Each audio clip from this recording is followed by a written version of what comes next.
प्रिय बच्चों, मैं डॉक्टर अखिलेश कुमार द्विवेदी हिंदी व्याकरण से विराम चिन्ह के शेषांश को लेकर के आप सभी के समक्ष उपस्थित हुआ हूं। मैंने अपने पिछले वीडियो में विराम चिन्ह क्या है, उसकी परिभाषा क्या है, विराम चिन्ह किसे कहते हैं, विराम चिन्ह के प्रकार में अल्प विराम, अर्ध विराम, पूर्ण विराम, योजक चिन्ह, निर्देशक चिन्ह के बारे में आपको बताया था। आज उसके आगे हम आपको विवरण चिन्ह, प्रश्नवाचक चिन्ह, विस्मयादि बोधक या संबोधन चिन्ह, उद्धरण चिन्ह, कोष्ठक चिन्ह, संक्षेप लाघव के बारे में बताने का प्रयास करेंगे। प्रिय बच्चों, हम उम्मीद रखते हैं कि पिछले वीडियो को जो मैंने आप तक पहुंचाया था, आप उसे एकाग्र मन से देखे होंगे और समझने का प्रयास किए होंगे।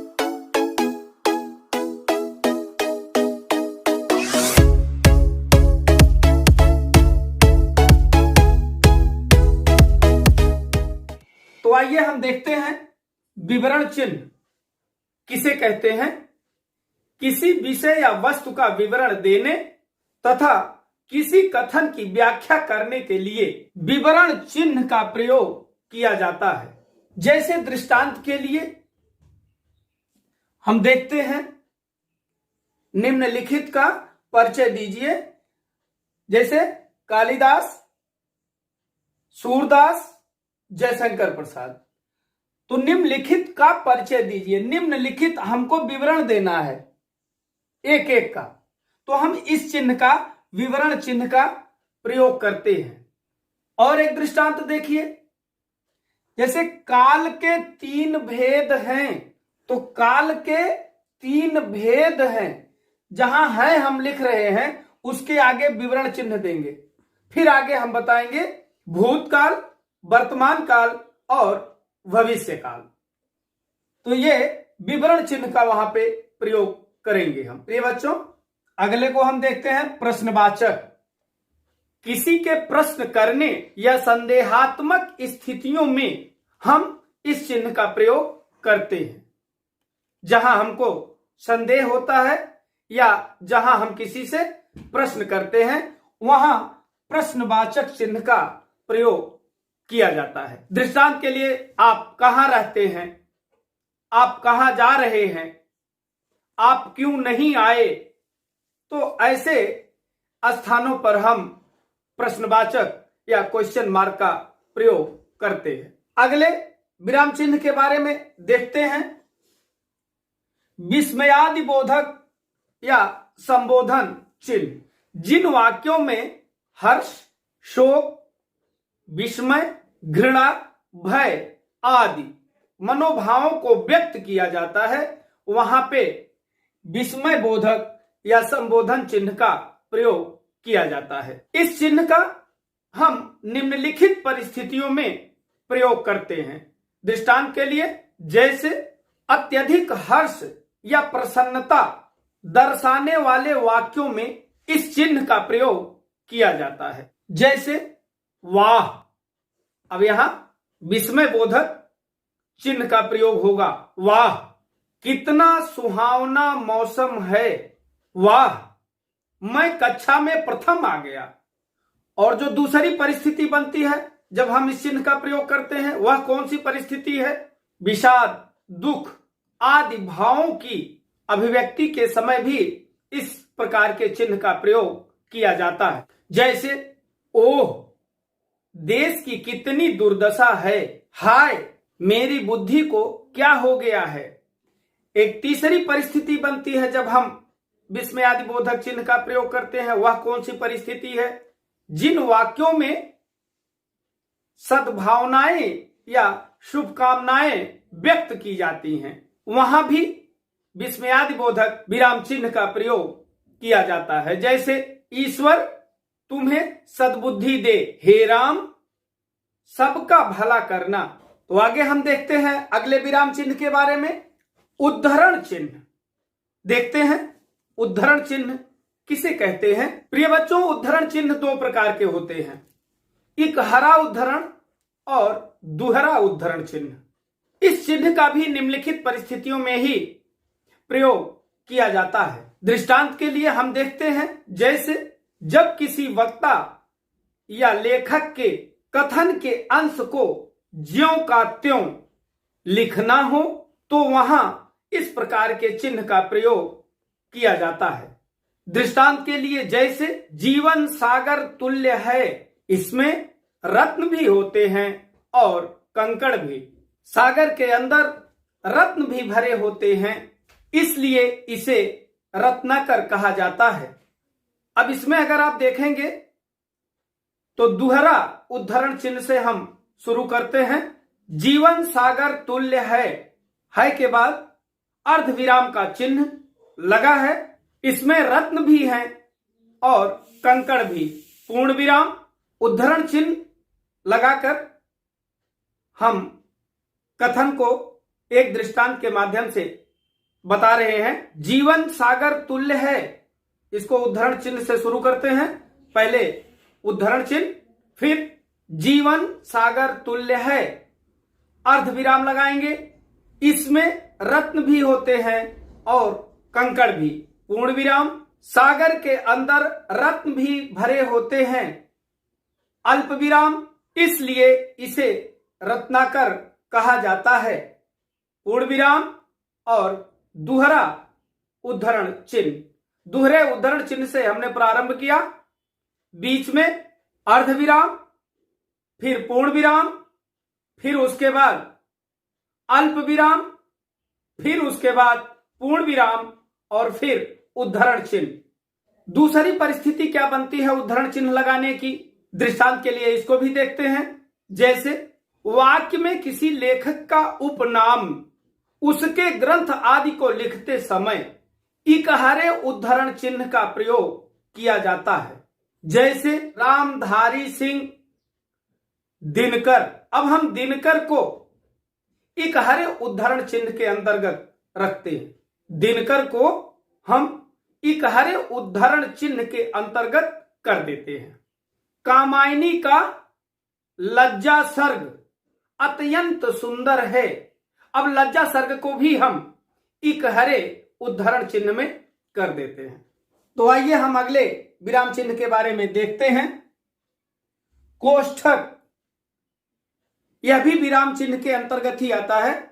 तो हम देखते हैं कि इस विराम चिन्ह अर्थात कोष्ठक चिन्ह का प्रयोग हम किन किन परिस्थितियों में और कहां कहां करते हैं। किसी कथन, शब्द, वाक्यांश को अधिक स्पष्ट करने के लिए इस चिन्ह का प्रयोग किया जाता है। दृष्टांत के लिए, जैसे मेरी व्याकरण की पुस्तिका कोष्ठक में मानक व्याकरण कोष्ठक बंद छप रही है। मेरी व्याकरण की पुस्तिका कोष्ठक में मानक व्याकरण छप रही है और स्पष्ट हो जाता है कि जो व्याकरण की पुस्तिका है वह मानक के अनुरूप छप रही है।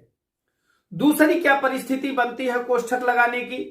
अस्पष्ट तथा कठिन शब्दों को स्पष्ट करने के लिए इस चिन्ह का प्रयोग किया जाता है। दृष्टांत के लिए, जैसे हर स्थान पर कोऑपरेटिव कोष्ठक में सहकारिता कोष्ठक बंद को महत्व देना चाहिए। कोऑपरेटिव शब्द अंग्रेजी का शब्द है, इसको हिंदी में रूपांतरित करके सहकारिता को हम कोष्ठक में कर देते हैं, जिससे जो व्यक्ति कोऑपरेटिव का अर्थ नहीं समझ सकता है वह सहकारिता का अर्थ समझ जाएगा। इस प्रकार हम देखते हैं कि अस्पष्ट तथा कठिन शब्दों को भी कोष्ठक चिन्हों के अंतर्गत उसकी सरल भाषा को ला करके रख दिया जाता है। जैसे जो शब्द अस्पष्ट हैं या जो कठिन हैं, उसको सहजता एवं सरलता के लिए कोष्ठक में उसके समकक्ष भाव को देने वाले सरल और सहज शब्दों को कोष्ठक में रख दिया जाता है, ताकि उसको समझने में कोई कठिनाई ना हो। तो अब आगे हम देखते हैं संक्षेप या लाघव चिन्ह, यह भी विराम चिन्ह के अंतर्गत ही आता है। तो प्रिय बच्चों देखते हैं कि संक्षेप या लाघव चिन्ह किसे कहते हैं।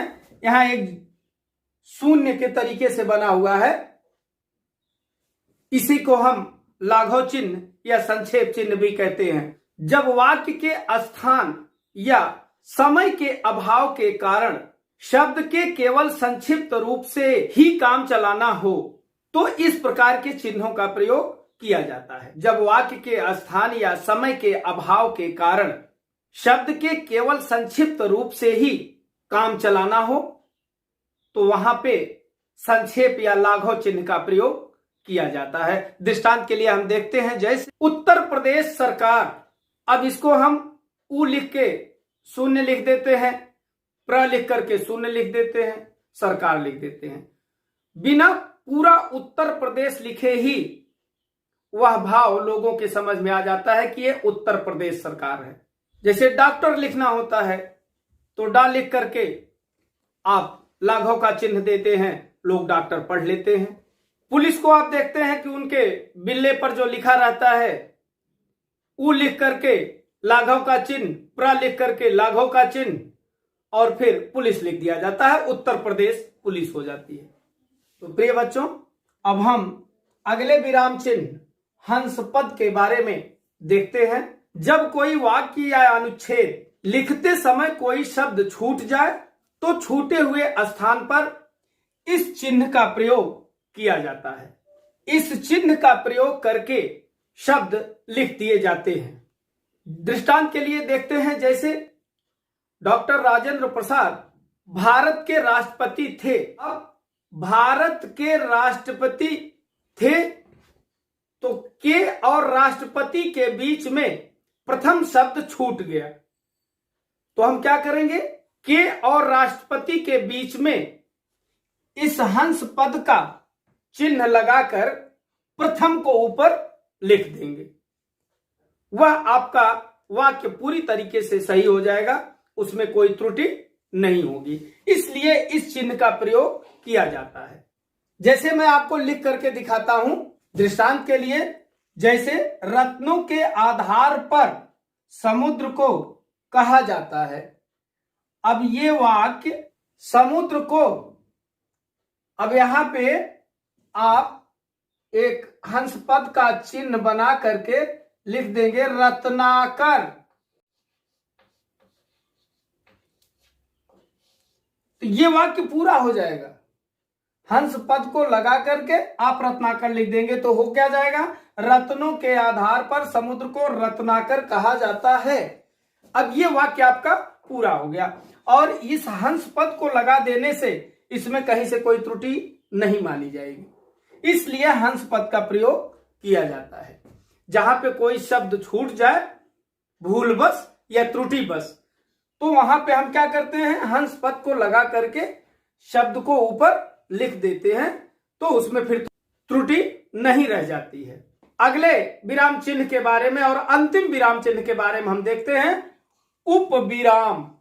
उपविराम, ये दो बिंदु लगते हैं इस तरीके के, इसको हम देखते हैं। तो उपविराम किसे कहते हैं, किसी कथन या बात को अलग करके दिखाने के लिए इस चिन्ह का प्रयोग किया जाता है।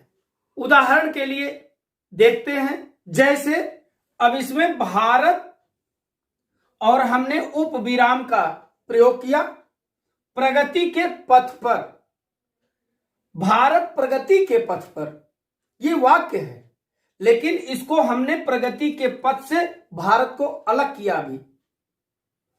अब क्या हो जाएगा, भारत प्रगति के पथ पर, अर्थात भारत निरंतर प्रगति के मार्ग पर अग्रसर हो रहा है, उत्तरोत्तर आगे की ओर बढ़ रहा है। इस चिन्ह का प्रयोग करके इसको अलग कर दिया गया।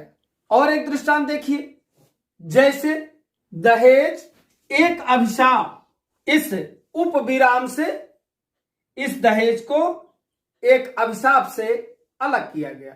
ये जो भी उपविराम का चिन्ह है, किसी कथन या बात को अलग कर देता है, उससे पृथक कर देता है। तो प्रिय बच्चों, आज हिंदी व्याकरण में विराम चिन्ह के अंतर्गत आने वाले मैंने अपने शेषांश भाग में उन चिन्हों को आपको बताने एवं समझाने का प्रयास किया। मैं अपने अगले वीडियो में एक नए प्रकरण, एक नए विषय के साथ शीघ्र ही आपके समक्ष उपस्थित होऊंगा। तब तक के लिए आप अपना ख्याल रखें, अध्ययनशील रहें, चिंतनशील रहें, मननशील रहें। धन्यवाद।